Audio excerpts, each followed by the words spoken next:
I'm Barbara Peters. Welcome to an episode of the Criminal Calendar. We have an author with us today who I think is feeling slightly jinxed by events of the week, but we're going to hope that this hour goes smoothly. Reed Coleman. Hi, Barbara. And I said Reed Coleman rather than Reed Farrel Coleman because I read on your nifty website today that you're actually a Jewish guy from Brooklyn who somehow got an Irish name. How did that happen? I think my mother was experimenting with LSD at an early age. It's a very strange thing. How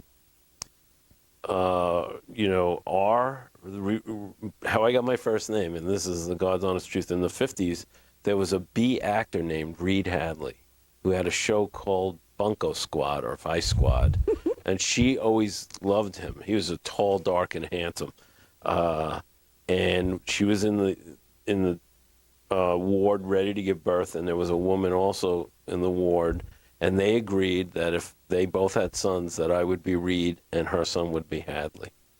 So, and I actually met that guy, but that's a long story, and I don't know. The movie. Yeah, well, but it was a police show. Oh, well, there you are. That's absolutely. Isn't that funny how the icons of our youth, and I was thinking the other day that I can still sing all the words to Fat Dominoes on Blueberry Hill, and I could no more, do a current song than Fly. I think the stuff that you hear in your youth, your teens, and even your 20s really sticks. So I'm not surprised that she was. I'm assuming that she was, relatively young when she had you. I don't know. I think she was just lusting after him.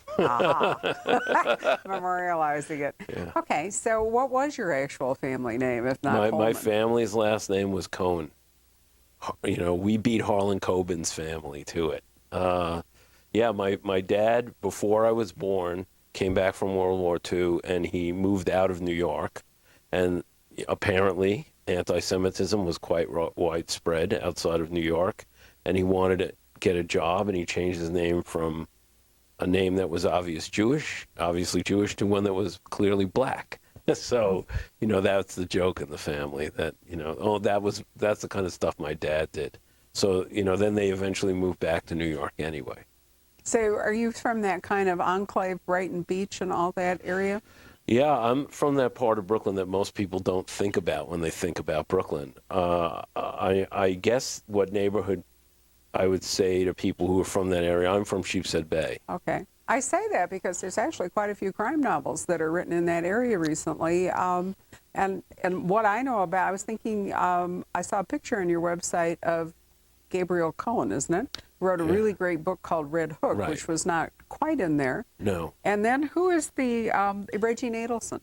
I don't know him. No, it's a her. Her, and I don't she know. has a sleuth named Artie Cohen, and he has done some cases, one in particular in Brighton Beach, because there often is a Russian nexus to her crime. And Maggie Estep writes about Coney Island as well. So there's this little peninsula on the south shore of Brooklyn, which is Manhattan Beach, Brighton Beach, Sheepshead Bay, and Coney Island, not necessarily in that order. So there are these four interlocking neighborhoods, right?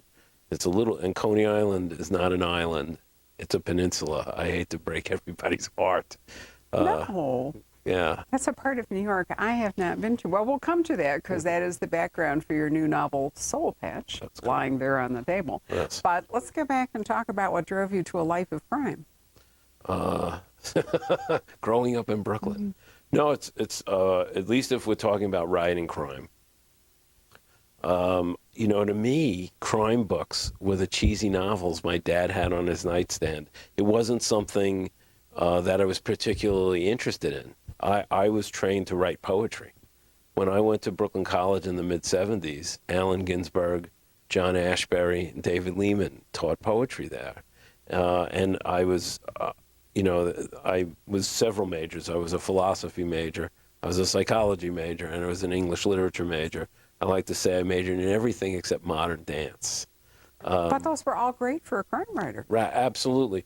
Well, I think if I always say that being a writer is like having 1,000 jobs and not having to be good at any one of them except writing. So I was trained to write poetry, and, poetry, you're not going to make any money writing poetry, not that you can make a lot of it doing this either. But it was always something I loved, I thought I would do, and I'd have a regular job.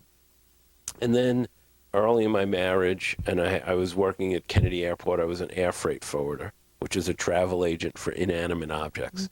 You've got to work that into a book at some point. Yeah. It's actually an interesting place. I worked in the cargo area at Kennedy Airport where, I met some of the guys who were sort of once removed from the people who did the Lufthansa. But you know what? There's terrific opportunities for crime. In fact, I'm sure there's crime going on there far more often than we know. Oh, more. It's like the Wild West. It really is. It's like the Wild West. I used to say it would fall off the truck on Tuesday and I'd be wearing it by Thursday. That's the way it worked. Do you know we had book shipments from England that used to happen too?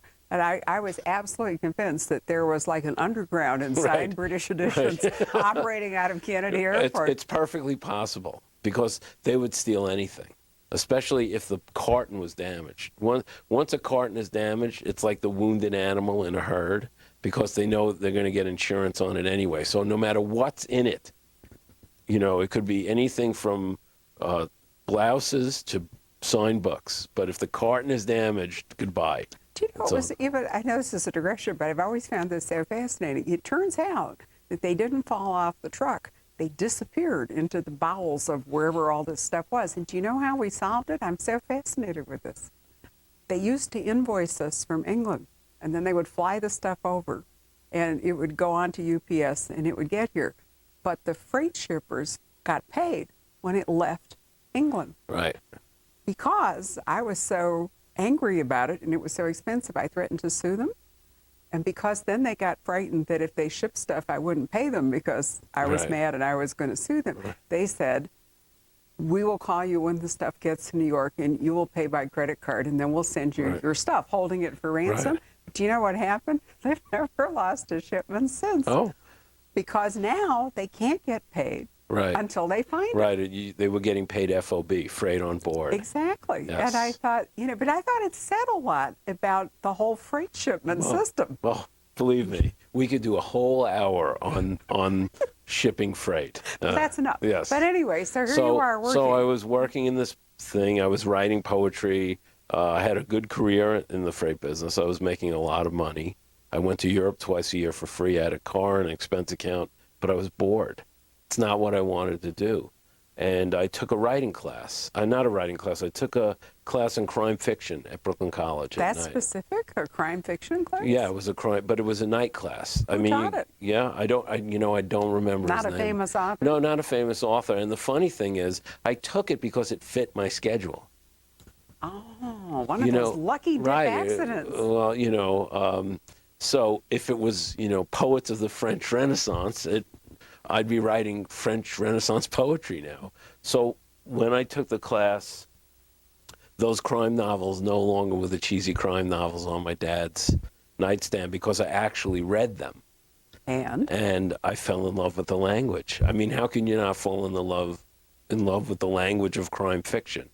It's as close to poetry for me as any form of prose. And sometimes those novels and those really cheesy pulp covers, which I suspect you're thinking about, the bimbos on the front, the guy with the gun and all the rest of it, sometimes those were the most poetically written. They in fact were. There's tons of alliteration in those books.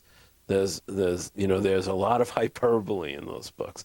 So I woke up. It's one of those things when you have a prejudice against something because you're not really exposed to it. Well, once I was exposed to it, obviously I've made it my career. So I guess, that was very propitious taking that class. So writers that you like, Raymond Chandler, presumably, who is... Since I get compared to him all the time. Oh, for you. No, I just did an interview, Noircast, where these guys called me Raymond Chandler about 30 times. I was like, all right, enough.